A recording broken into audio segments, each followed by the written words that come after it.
What's up all you Pinterest and HGTV addicts? Today I'm going to show you how to build this floating shelf and box system. My lady saw it on Pinterest. She said, can you build it? I said no, but here I am and it's done. It did come out pretty cool. So if you have a place of business, you want to display your products, or even for your house, you want to display pictures of your ugly kids or any of your knickknacks, follow along. I got an easy step-by-step process for you. And while you're at it, do me a favor, like this video, and don't be cheap, subscribe to my channel. All right, you ready? Let's get this project started.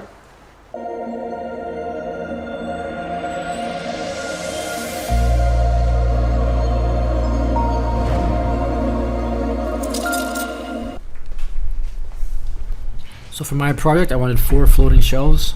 I came up the first shelf about 30 inches off the floor, and then 16 inches in between each shelf thereafter.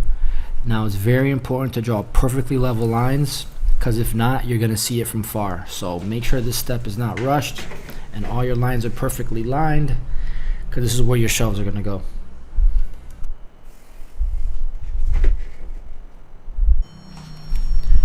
Now I pull out my trusty stud finder. I have about 3 studs in this wall. This will show you exactly where they are, and I marked the studs on each one of my 4 lines so I know exactly where to screw the studs to.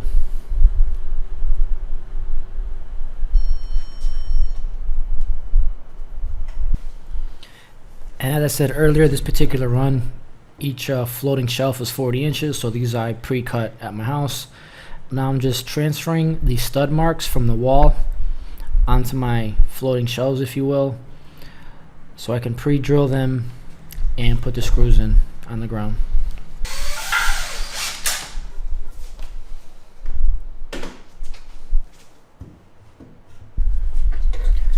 Alright, and now I just put each shelf on the lines that I drew. Make sure they're lined up perfect.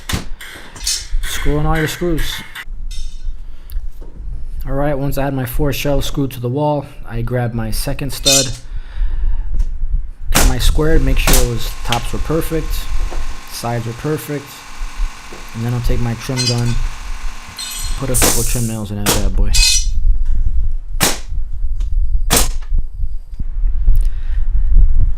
Now once all 4 shelves are on the wall, I chose to paint them after the fact. If you want, you can probably paint them before you shoot them, that's totally up to you. But I went with this process and it worked out just fine.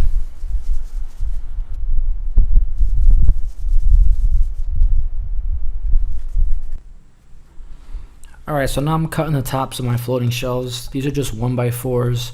I'm going to stain them to give them some contrast. Again, the floating shelves are white. These will go on top. There'll be a dark brown wood stain of some sort. And then I'm also going to cut a miter on them. And then I'm going to cut a small piece on the sides. So it's almost like a wooden cap, if you will, on the floating shelf. It'll give it a nice, cool, bohemian, hippie look.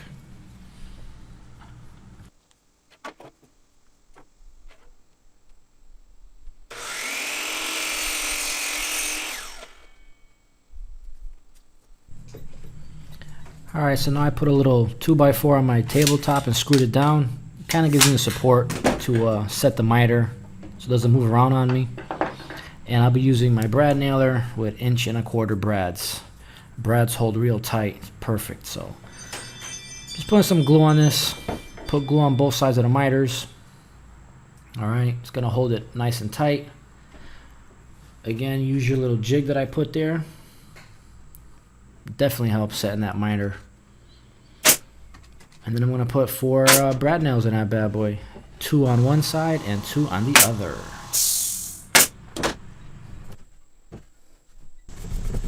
Alright, now choose a stain of your choice. I went with a Colonial Maple from Valspar, I believe. And just stain your butt off. I use a natural bristle brush. And remember, when you stain this, you want to keep the stain evenly spread out throughout the board, or else you're going to have discoloration. So after I put 1 coat, I kind of go back and do long strokes. Ew, pretty gross. Long strokes to make sure that the stain is placed evenly on the board. Alright, so let me just explain to you quickly how I figured out the sizes of the boxes and the spacing of the boxes. Obviously, it's going to be whatever you want, depending on your particular project, how big you want the boxes, what you want to display, bottles, pictures, plants, whatever. So All this is actually very important. It takes a lot of thought to figure out the size of the boxes so you don't waste the space or build boxes that you really can't use. So briefly, I've got two different shelving systems going in the salon. I've got one 40 inches long.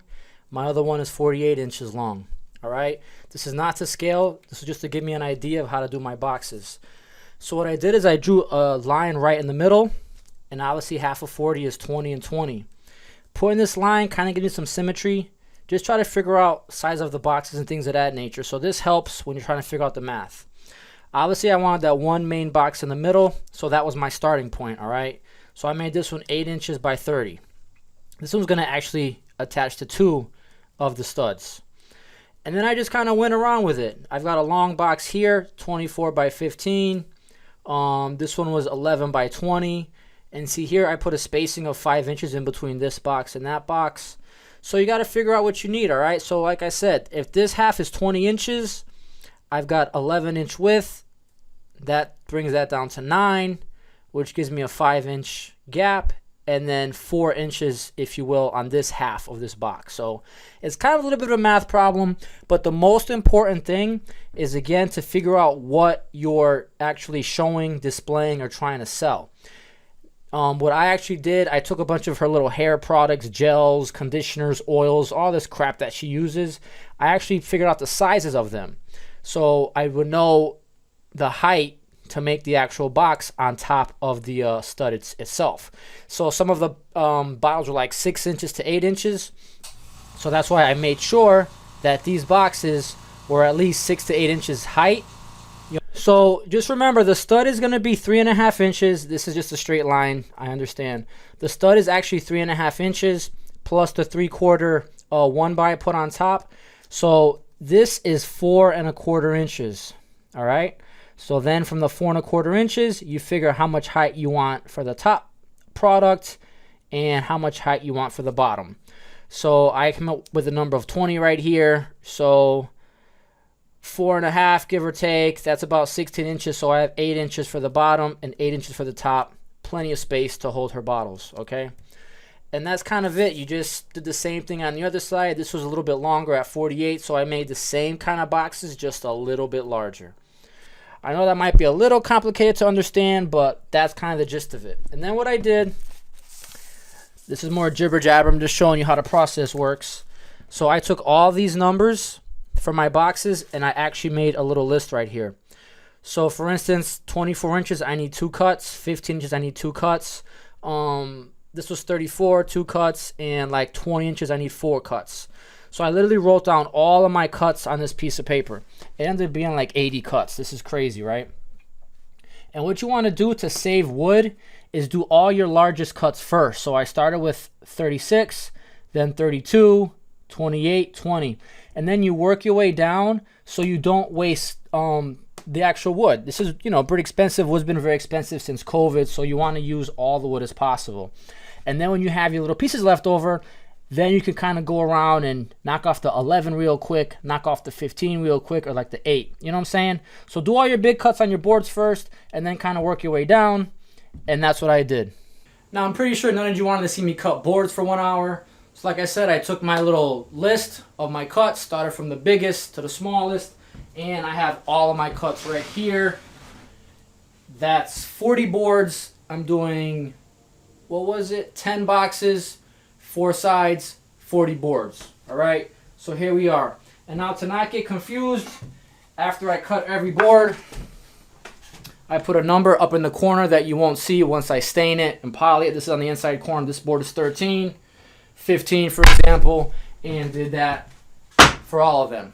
All right, so now I'm going to take my picture that I originally drew with my boxes, bring all the correlating numbers for each box, glue them, nail them, and I'll have my boxes. Now you might be asking, maybe I should have stained this all before. I thought about that, but with all the cuts, as you can see, a lot of these have little edges and little nicks on them. I figured if I stained it, there'd be all kinds of chips on there, or maybe even the top. It was a catch-22 at that point, so I figured, you know what, just let me cut them, build the boxes, and then I'll just stain it, which is probably more work, but that's where I'm at with that. All right, so when I'm doing a little box like this, I like to always put a little block, if you will, screw to my workbench. This allows you to get a nice kind of corner, hold things in place, you know what I mean, while you glue, and nail these together. So my first box, I'm gonna kind of keep this in order, is 24 by 15. So I got my two 24s, again, that I labeled, and my two 15s. Now that I'm building the box, just get a quick little pond sander, if you will, and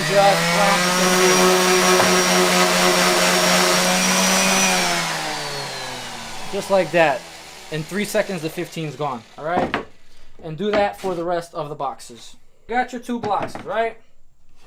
Grab one, do this a bunch of times until something comes out. Ew, gross.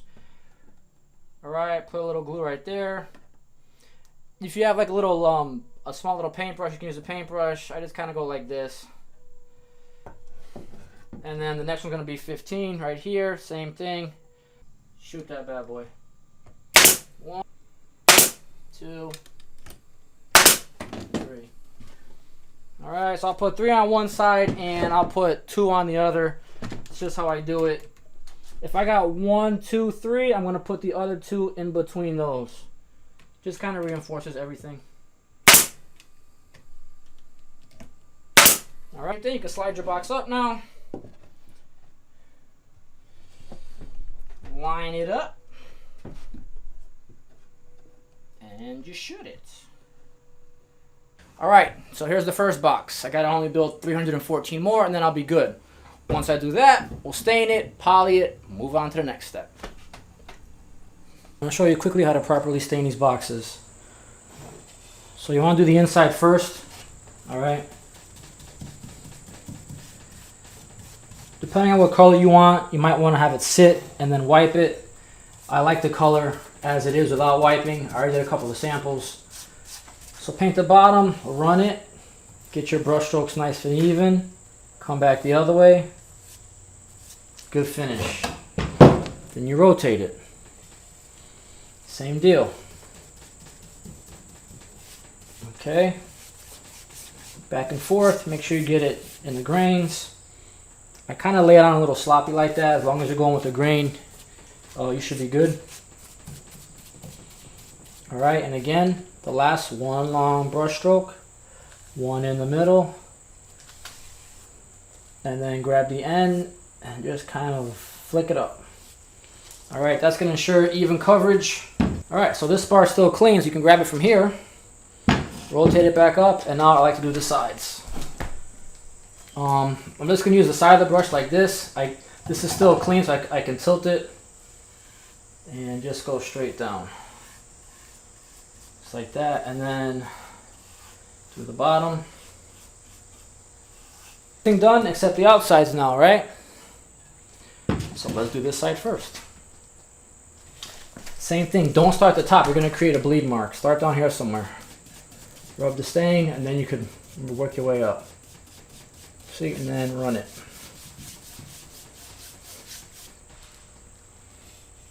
Same thing. Run it.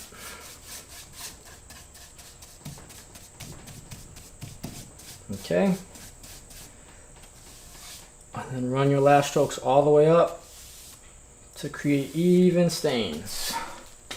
All right, so I've got my 10 boxes right here, all different sizes. Again, I drew my schematic originally with the cleats on the wall. So now I'm gonna put the caps on the cleats and then figure out the boxes. Again, I already kind of figured out where the boxes are going specifically, so it should work out, but we shall see.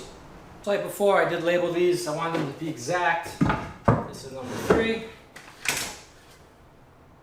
1.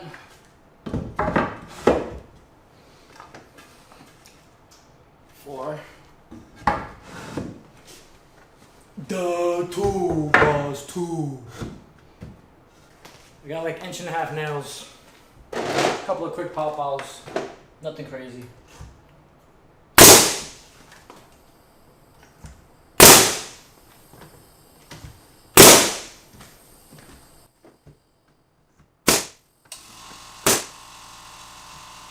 Alright, so I got my boxes. I'm just going to do a quick look, put it where it's going to go. I already did the measurement. This is about 4 3/16 space, top and bottom. So I'm just going to make a mark on the side of both of them, down at 4 3/16. And then my jigsaw, I'll cut out the actual cleat itself, top and bottom, slide it in.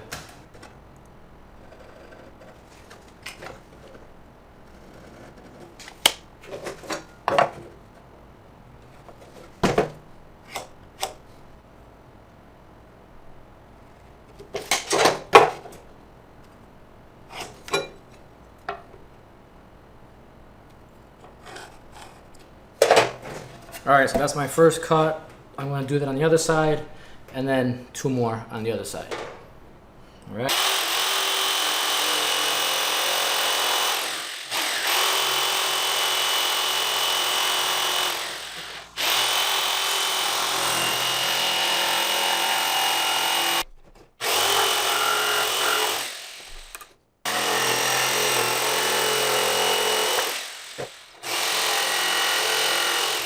Alright, so I cut my first 2 holes. I got my level. As you see, the bubble's perfect. Now I'm just going to mark with my pencil the bottom 2 holes. So I got a perfect cut, nice tight fit.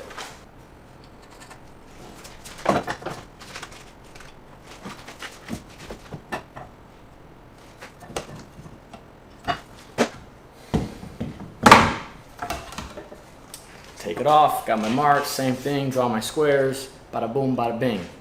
This is like finish, you only have 1 shot, so like they say, measure 3 times, cut 1 time. Yeah.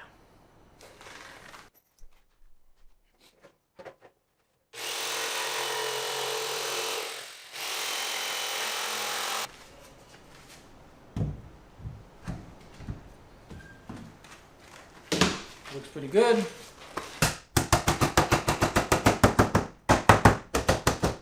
So I'm done with both sides, covered in man glitter, looking fantastic.